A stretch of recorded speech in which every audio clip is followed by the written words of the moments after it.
سلامونه او نیکې هیلې ټولو افغانانو ته. الله مو عزتمن خوشحاله آباد اوسئ. افغانانو ورونو، څنګه چې تاسو ته معلومات دی چې نن لویه جرګه ختمه شو، هغې اعلانیه دا کړه چې یاره دا 400 طالبان به خوشي کېږي. نو موږ خو د دې غږ مخکې کړی و او دا مې ویلي چې دا طالبان 15,000 واړه دي خوشي چې کله د امریکایانو سره لوزنامه لاسلیک شوه، د طالبانو او د امریکایانو ترمنځ ده. زه یو خبره کوم چې کوم دې جرګې ته زموږ ستاسې مشران راغلي وو، خورګانې راغلې وې، مورګانې راغلې وې، هغې ته موږ د احترام پر سترګو ګورو. هغه زموږ د وطن مشران دي، هغې موږ قدر کوو، عزت یې کوو. خو زه یو خبره کوم افغانانو ورونو چې تاسې به کتلي چې د دې 3 ورځې جرګې وانې 130 میلیونه دي که څومره روپۍ ولګېدي. موږ او تاسې حالتو ته وګوره او بیا په دې وخت کې جرګه راغسته. زه دې مخکې خلاف یم، زما لایف شته دی داسې، د هغې جرګې نه مخکې زما لایف شته دی، تاسې به لایف زما په پیج کې کتی شئ. نو خبره دا ده افغانانو چې موږ ټول افغانان سوله غواړو، موږ ټول افغانان امن غواړو. خو دلته په دغې د امن شاته یو رقم ته لوبه روانه ده، یو رقم ته چل ول روان دی، یو رقم ته زموږ او ستاسې وطن سرنوشت سره لوبې کېږي. افغانانو په دې باندې زموږ د سولې خلاف نه یو، موږ د هر یو افغان سولې ته اجمن دی. هر یو افغان غواړي چې افغانستان کم یو د هغه کمزوري نه کمزوري به هم دا دغه نه وي چې یاره دا بعضې اشخاص نه ښیم په حکومت کې چې ناست هغې خو د قدرت دپاره دلته نه غواړي چې سوله راشي. خو زه تاسې ته دغه ډرامه درته ښیم، دا ډرامه چې کله د قطر کې د طالبانو او د امریکایانو ترمنځ لاسنامه وشوه، په هغه وخت کې تاسې وګورئ زما لایف شته دی، زه بالکل په دغه لوبه ونه اول زه یو خبره کوم چې دا په کار دا و چې څنګه لوزنامه وشوه د امریکایانو د طالبانو بالکل په هغه 10 تاریخه پورې چې 10 تاریخ یې ورکړی و طالبانو 10 د مارچ باید چې دغه خوشي شوی وي، ټول 15,000 بندیان خوشي شوي وي. که هغه 15,000 بندیان په هغه وخت کې خوشي شوي وي، نن به موږ او تاسې دومره بدبختۍ ته تللي، نن به زموږ او ستاسې د وطن دومره رښتینکي بچیان، هغه ملي اردو والا، هغه وروره بېګناه افغانان، هغه طالبان، د هغې په کور به ویر نه وي، د هغې مورګانې به جړا نه وی کړې. ځکه موږ هغه وخت هم دا غږ وکړو چې دا پرېږده دا 15,000 بندیان. خو د بده مرغه زموږ خپل افغانان، زموږ خپل پښتانه په تا پسې راپاسېږي وایي ته د نظام خلاف یې. موږ د نظام خلاف نه وروره، موږ د حق اواز اوچتو، موږ د هغه اواز اوچتو چې کوم د ولس اواز دی، موږ هغه اواز اوچتو چې کوم حقیقتونه خبرې دي. ګوره اول تاسې دې ته وګورئ چې اوس دغه 400 بندیان چې خوشي کېږي، دی وایي چې ماته د نړیوال زمین راکړي. داسې په هوا کې خبره ده، بالکل نه د زمین خبره شته، نه د هېڅ شي خبره شته، بالکل همدغه شان دي ورخوشي کړي چې څنګه یې نور 4,600 ورخوشي کړه، همدغه شان دي. ځکه چې په دې باندې به اوس وروره صاحب مهربانه زموږ ټیم ضایع کوي، زموږ افغانستان کې به دا جنګ دوام کوي چې یاره موږ ته نړیوال زمین راکړي. نړیوال څوک ده افغانانو؟ نړیوال امریکا ده، نړیواله ټول امریکا تاو راتاو شو، ټول ریموټ کنټرول د امریکې په لاس کې دی. نو ولې زموږ او تاسې غوسه فیصله نه کوو؟ ولې موږ او تاسې داسې فیصله نه کوو چې زموږ او تاسې د وطن دپاره د امن وي؟ په دې ټول جریان وانې د اول نه واله تر اخره پورې اشرف غني صاحب خبر، طالبان خبر، پاکستان خبر. زیره ته لنډ مثال در کوم، د زلمي خلیلزاد به 3 شپې په قطر کې وي، قطر کې 3 شپې به په اسلام آباد کې وي، 3 شپې به په کابل کې وي. نو دا ټوله خبره د دین اشرف غني صاحب خبرو چې دا ټول ډیل د امریکایانو سره شوی، چې د امریکایانو سره شوی. خو موږ د پاره دا پکارو چې یا مت نه پرې خو د یا مت ټول په وخت مقرر تاریخ باندې پرې خوي. نو ولې سترګې پټو؟ ولې په دې شی باندې دغه کو چې په دې کې دا 400 چې دي دا وروره پاکستانیان به جرنیلان دي او بیسانې دي وغه دي چې جرنیلان پاکستاني پنجابي خو چې څنګه د فیسبوک ته ناسم دي کیمرې ته دغه شان دي راوړاندې کې ودی خدي ولسته چې دغه وروره طالبان مانه د جرنیلان او د کرنیلان د پاکستان دي دا مانه غواړي او کنه افغانانی نو بس بیا خبره ختمه. خدای د پاره اشرف غنی صاحب، د خدای د پاره عبد الله صاحب، بس دغه ملت نور مو وجنې په دې شنو هیڅ د ضامن د ضرورت نشته. دغه 400 بندیان یم نن فیصله وشوه، سبا سار دی ورته ورپرېږدي. زما خپل شخصي نظر دا دی، زما خپل دغه د نظر دا چې موږ دا جنګ ودول نه غواړو، موږ دا جنگ ختمول غواړو. که جنگ چې ته ختمول غواړو په دې کې صداقت وي نو به دا کار به کوي. که نه هسې بانې دي سه مهربانه دا مې سور خط دی او دا مې پلانې خط دی. کوم سور خط عملي شو؟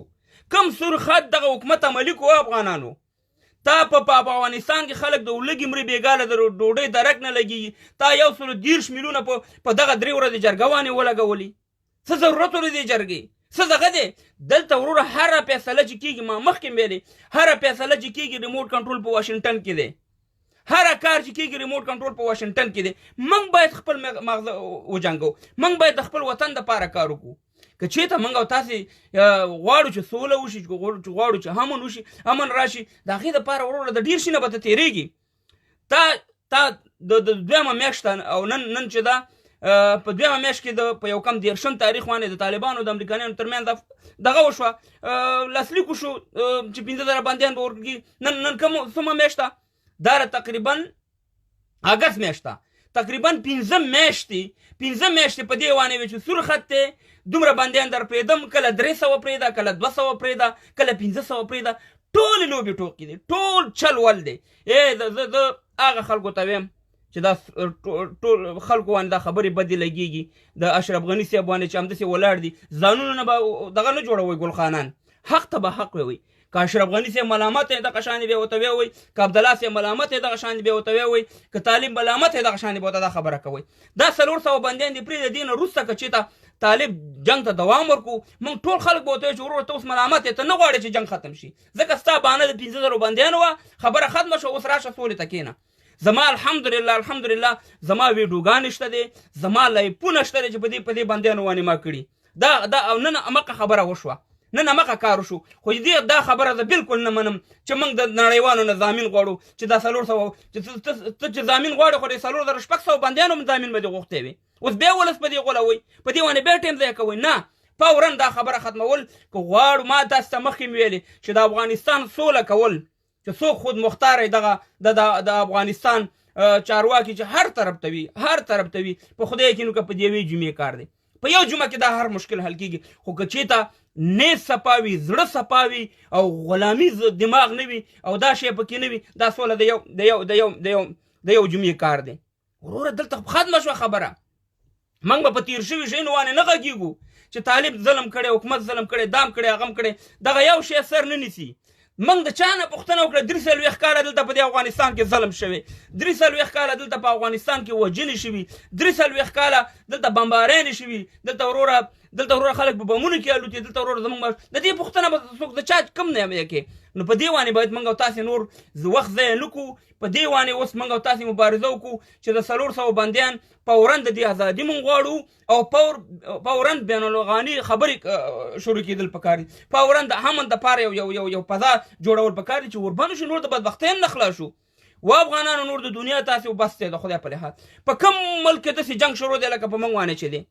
په کوم دنیا کې دومره خلک وجل کېږي لکه څومره چې زموږ وجل کېږي؟ ولاکې ستا هغه چې کسان دې مړه کېږي، ولاکې میډیا راغلي، انټرنیشنل میډیا، هغه هم در باندې ستړي شو، وایي زه دا مړه کېږي، سه مهربانه اوبه راوړي، افغانان دي خپل کار به کوي. نو خبره دا ده چې موږ له نور پکار دي چې د خپلو افغانانو د خپل وطن دپاره یو صحیح غږ اوچت کړو. دا 130 میلیونه دغه پیسې چې لاړې داسې په ډن کې ولیدې، هسې چټي په چټي دا بیا هغه کابل کې غریبانانو ته ورکړی وې، په هغه تاجکستان نه چې برق را تېر کړی هغه د برق بیل بیا ورکړی وی چې خلکو له برق آن شوی وي، خلکو له برق راغلی وي. تاجکستان نه د برق را تېر کړی بیل نه ورکړي، دلته خلکو نه بیلونه غونډوئ او بعضې زورواکو او ټوپک سالارانو او سیه مهربانه غصبګرو هغې ته موږ برق دی، هغې بیل نه ورکوي. بیل زه او ته ورکوه افغانانو، بیل زه او ته ورکوه، خلک بیلونه نه ورکوي او وروره سیه مهربانه برق په ما کټ کېږي. نو خبردار په دې کې ورکړی وي چې صداقت ختم. خو بهرحال توکړې لاړې وي خولې ته بیا نه راځي. زه خو د اول نه خلاف یم، اوس هم خلاف یم. د هغه خلکو ته زه احترام لرم چې کوم جرګې ته راغلي وو، خو خبره دا ده چې دا بې نتیجې وه، د دې هېڅ نتیجه معلومه نه ده او نه کومه نتیجه لري، ځکه چې موږ هغه کار وکړو چې هغه وا خدای موږ جرګې ته احترام لرو، موږ د افغانان په همیشه په جرګو باندې فیصلې کړي. خو خبره در حالاتو ته ګوري، وخت ته ګوري.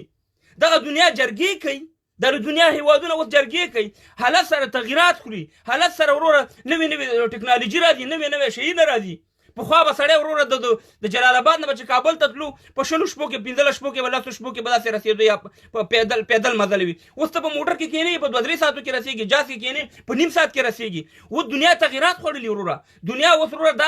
د 4-5 کسانو فیصله ښه ده او که ته د وروره دلته غویمه جوړه کړې سې میره په جرګه کې دلته افغانان راوغواړې خلک دې په کرونا باندې اخته کړه وروره سې مهربانه نو دا ټولې لوبو ټوقونه باید موږ او تاسې راووځو حقیقت کې چې موږ او تاسې وطن ته څه شی پکار دی باید په هغې باندې موږ او تاسې کار وکړو نو موږ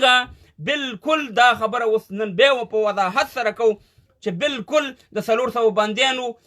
بالکل د دې شي ضرورت نشته چې موږ انټرنیشنل کمیونټي نه یا انټرنیشنل دغه چې کوم چې هیوادونه د هغې نه موږ ضمانت والو بالکل ضمانت ضرورت نشته ځکه هر څه در باندې همدغه کوي دا 15,000 بندیانو فیصله د طالبانو او د امریکایانو ترمنځ شوې وه چا دې ضمانت اخیستې چا اخیستې ضمانت نو دا خو هماغه فیصله ده نو ولې موږ ولس وغولو خبره دا ده چې موږ افغانانو موږ او تاسې باید نور پوه شو موږ او تاسې د وطن دپاره د سولې دپاره غټ ګامونو ته ضرورت دی غټو فیصلو ته ضرورت دی صداقت ته ضرورت دی مسلمانۍ ته ضرورت دی افغانیت ته ضرورت دی چې دا 3 شیونه چا کې وي انشاءالله تاسې وګورئ په افغانستان کې به امن او سوله راځي او ټول د جنګ نه ستړي شوي قسم په خدای دی چې هم حکومت هم سي مهربانه طالب هم ولس ټول سولې ته دغه دي وروره هر یو سړی فامیل لري هر سړی غواړي چې یو ښایسته زندګي ولري زه پرون یو ځای ته چکر ته تلم د دې ویډیو نه وروسته به دا خپل هغه ویډیو هم تاسو ته وښیم چې په دې دنیا جنت دې خلکو ځان ته جوړ کړی دا کافرو په دې دنیا جنت ته جوړ کړی یقین وکړه چې یو رقم ته سیستم د دې نظام د دې دغه وګورې په ځنګل کې به ځان ته ښځه روانې په سایکل وانې ځان ته په سایکل وانې ځان ته ښځه روانې په ځنګل کې په میلیونونو میله به څوک نه ښکاري او سي مهربانه نه وروره غل شته نه وروره سي مهربانه هغې ته کوم داسې خطره شته دی امنیت هم ورته دی څوک ورته ګوتې نشي وړی څوک ورته کتې نشي قسم په خدای چې دلته دغه یوروپین انګریزان کلوس هم روانې څوک ورته نه ګوري ځکه چې دې خلکو یو سیستم بده مني دې قتل چې دی دا بده مني یعنی دا نه چې ګنې دا خلک به ورته نه ګوري چې ګوري ورته دا قتلو والا په بده مني خلک نو دغه شان سیستم داسې ذهن جوړ کړی داسې دغه جوړ کړی نو همدغه شان موږ او تاسې د وطن دپاره او زما مخکې هم دا ویلي په خدای یقین وکړه چې امن راغی چې په 10 کالو کې به افغانستان ګلې ګلزار وي په 10 کالو کې به انشاءالله تاسې به وګورئ چې افغانستان به د دوبۍ غوندې جوړي افغانستان به انشاءالله چې د اروپا غوندې جوړي خو خبره دا ده چې صرف او صرف موږ ته د امن ضرورت دی او امن دپاره موږ دا وویلې چې ډېرو شیانو نه به دغه لو زه پوهېږم په دې نظام کې پرون ما وکاته ډېر شیانو ته زه ګوتې نه وړم ځکه چې بیا ما ته خلک به وایي چې یاره ته تعصب ته ګوتې وې خو زه تعصب ته هېڅکله لمن نه وم زه نن هم دا خبره کوم پرون مې هم دا خبره کړې چې د افغانستان په لوټ باندې عکس نشته د افغانستان په لوټ باندې عکس نشته ولې د احمدشاه ابدالي د ټول افغانستان یا د ټولو لرو برو پښتنو افغانانو هیرو نه دی تېر شوی ولې د هغې عکس نه لګېږي نور خو پرېږده دغه روساني خلک پرېږده د احمدشاه ابدالي عکس ولې په لوټ باندې نه لګېږي زما عکس یې بې لوټه ساتلی دی ځکه چې دې ته یې ساتلی چې ما ته مقرره شي زه پرې د خپل سړي عکس ولګوم د احمدشاه بابا عکس خو په دې لوټ باندې پکار دی که نه زه ډاکټر نجیب نه تېرېږه اشرف غني نه تېرېږه کرزي نه تېرېږه دغې نه دغه نه پسې تېرېږه نو احمدشاه ابدالي خو یو داسې دغه تېر شوی چې دنیا د هغې صفت کې فلمونه پرې جوړېږي د هغه په تاریخ باندې او زما په افغانستان کې د هغه په لوټ باندې عکس نشته دی راشه په سفارتونو کې وګوره چې د چا عکسونه لګېدلي ولې داسې موږ ړاندې دې ته زموږ فکر نه دی څه په سفارتونو کې د چا عکسونه لګېدلي تاسې وګورئ خپله ولې دا سفارتونه د دې دي ولې دا قهرمانان تېر شوي که قهرمان احمدشاه ابدالي دی هغه زموږ دغه تېر شوی نو خبره ده افغانانو چې د وخت سره به انشاءالله دا مسلې هم حل کوو او زه د دغه ویډیو په دې موضوع باندې دم نه زه ټولو سفارتونو والا ته ویم که هغه د لندن والا یې که هغه صاحب مهربانه د هر په هیواد کې وي ستاسې سفارت یا کنسلګري دا مطلب لري چې دلته به د افغانانو خدمت کوئ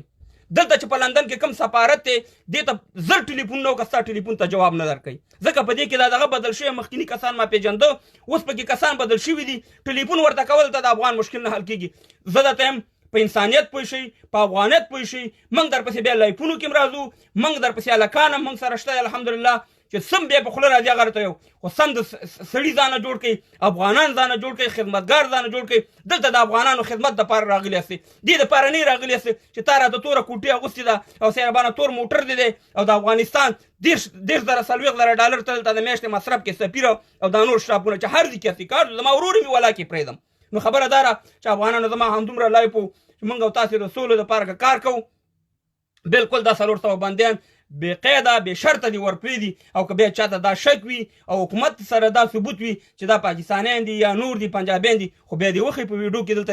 دغه ته راولي موږ ته به وښیي موږ هم ورته وایو چېرې پاکستانیان مه پرېږده خو په بانو باندې نور هسې وخت ضایع کول نه دي پکار نور افغانان مه وژنئ او موږ طالبان ورونو باندې غږ کوو چې دا بندیان یې در پرېښودو بالکل ټوپک ته دې کلپ واچوه بالکل حکومت هم ټوپک د کلپ واچوي او د سولې مذاکرات د امن مذاکرات چې نور موږ او تاسې د بدبختۍ نه خلاص شو او د وطن دپاره یووالي دپاره او د پرمختګ دپاره کار وکړو په الله سپارم همدومره د مالایپو خوشحاله آباد اوسئ زما هره ویډیو تاسې کتی شئ چې په بندیانو باره کې ما څه ویلي د سولې باره کې څه ویلي زما په پیج کې شته دی عزتمند شئ خوشحاله اوسئ او وخت ولرئ خدای